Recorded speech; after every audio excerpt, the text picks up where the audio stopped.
Hey guys, welcome back to the channel. So today we have another shop talk video. Today's topic is going to be about impulse tool buying and why you shouldn't do it, because sometimes you wind up buying something that you'll never really use that often. So before we go ahead and get into this topic, if you haven't subscribed to the channel, hit the subscribe button down below. Definitely smash the like button because it helps the channel out. With that said, let's go ahead and get started on today's video. So impulse tool buying. Now, a lot of you may not understand what I'm referring to with that, but when you're a technician and you work in this field, typically there's a dealer that sells tools that'll come out to you in their truck, whether it be Snap-on, Matco, Cornwell, Mac. I mean, there's so many of them. Sometimes a lot of even independents will come out. But either way, one thing that I've learned throughout the years is when you go into these trucks, you want to make sure you know what you want to buy and don't get caught off guard by buying something that you may not necessarily need. And for those of you that have ever been on a Snap-on truck, know exactly what I'm talking about. You may want to go on that truck to get a warranty claim, or maybe you're looking for a particular tool like a wrench or something to complete your collection or to start off your collection. And you go in there, you get what you need done, and then just as you're about to walk out, or even before they get you what you need, they'll always have something on promo, something new, latest and greatest, where it'll be like, hey, you may want to check this out.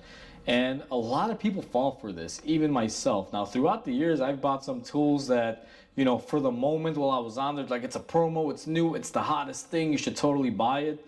And I've gone for it, and it winds up sitting in my drawer, and I don't really use it that often. And it has a use, but it's just not what I thought it would be, because I wound up buying it on the quicks because, they're pushing it on you.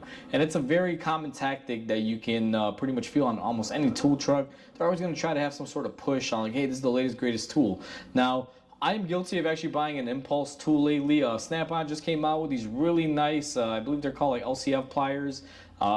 Basically, the gimmick on these is you could pick up a nickel with it from the ground, just from the corner. You guys have probably seen these all over the internet.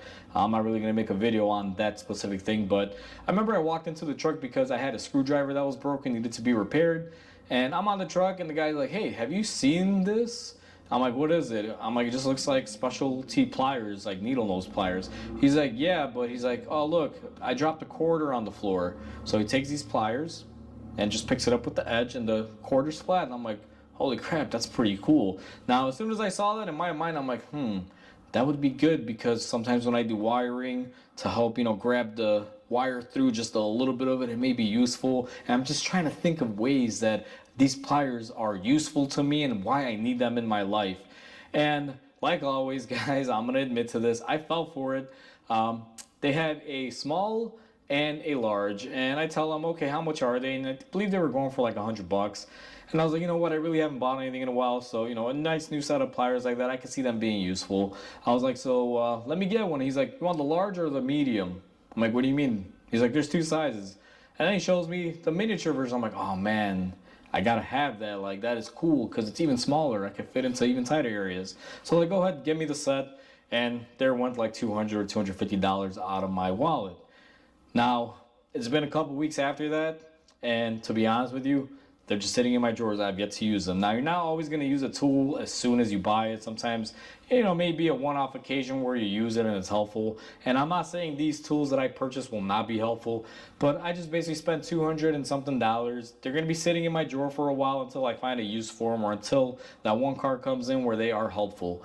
And is it worth it in that scenario? Yeah, because if it helps you make your job easier, obviously, it's well worth it. But if it's only going to make your job easier one time and it costs you $200 and something, you're probably better off with the money at that point instead of buying a tool that you impulse bought.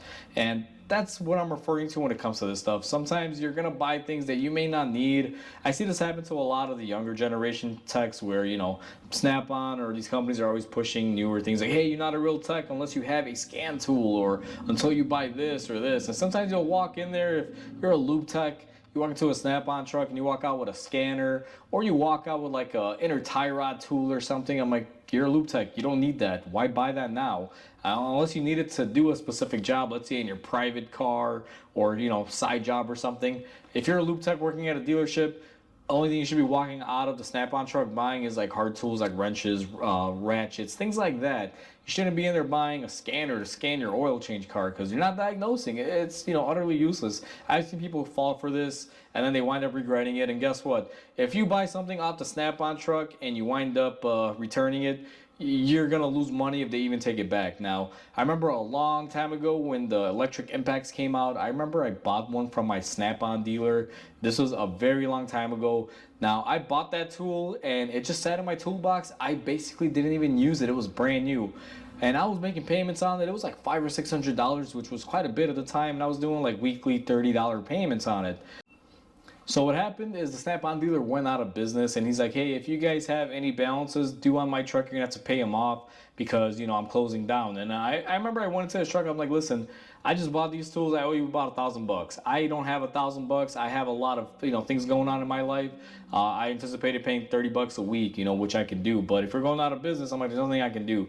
And I got really lucky, guys. There was a couple tools that I had impulse bought. I bought the impact gun, like a few Noid lights for injectors, and a few like electrical diagnosing things that honestly I didn't need. I was just a lube tech at that time.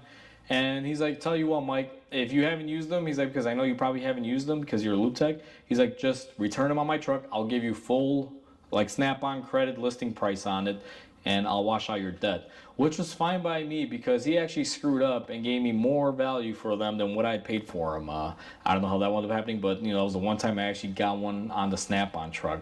But either way, stuff like that, guys, you don't want to buy impulse tools because if you're going to buy a tool, make sure you need it and you're going to use it. If you're an older tech that just wants to have something to have it because you may use it, kind of like me in that whole wrench plier situation, it's it is what it is. If you want to do it, but for the most part, if you're just going on there for one thing and you wind up buying a whole other thing that you ever intended to and you're impulse buying, it's not a good thing because when you impulse buy tools, it's never the greatest thing. It's like anything in life. If you go into it impulsively, you'll wind up regretting it. So just my 2 cents on this topic that I'd share with you guys and make you guys aware, so that way when you walk into the truck you're a little bit more confident and you don't fall for their tricks. So hopefully you guys enjoyed this video. Please comment, like, and subscribe because it definitely helps the channel grow. Hope you have a wonderful day, and I'll catch you on the next video.